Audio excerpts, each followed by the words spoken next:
যদি তুমি জীবনে বরকত পেতে চাও, সম্মান পেতে চাও, হৃদয়ের প্রশান্তি পেতে চাও, জেনা ব্যভিচার যেটা প্রেম দিয়ে শুরু হয়, জেনা ব্যভিচার যেটা প্রেম দিয়ে শুরু হয়, নজরকে হেফাজত না করার কারণে, চক্ষুকে নিম্নগামী না করার কারণে, চোখ দিয়ে যেটা শুরু হয় এটা তোমার শান্তি নষ্ট করবে, এটা তোমার রিজিক নষ্ট করবে, এটা তোমার এই শিথিলতা, হৃদয়ের সুকুন, প্রশান্তি, নীরবতা, এটাকে বলে কি স্থায়িত্বটা নষ্ট করবে, স্থিরতা নষ্ট করবে এটা।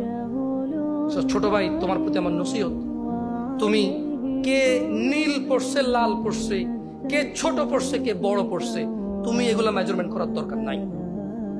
তুমি নিচে নজর রাখো, হাঁটো, তোমার এটা জানারও দরকার নাই আজকে তোমার সামনে দিয়ে কয়টা মেয়ে কি পড়ে গেছে তুমি দেখোই নাই।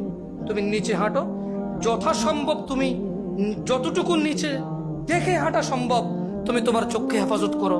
লজ্জাস্থান হেফাজত হবে, লজ্জাস্থান হেফাজত হলে তোমার হৃদয়ের প্রশান্তি নষ্ট হবে না ইনশাআল্লাহ।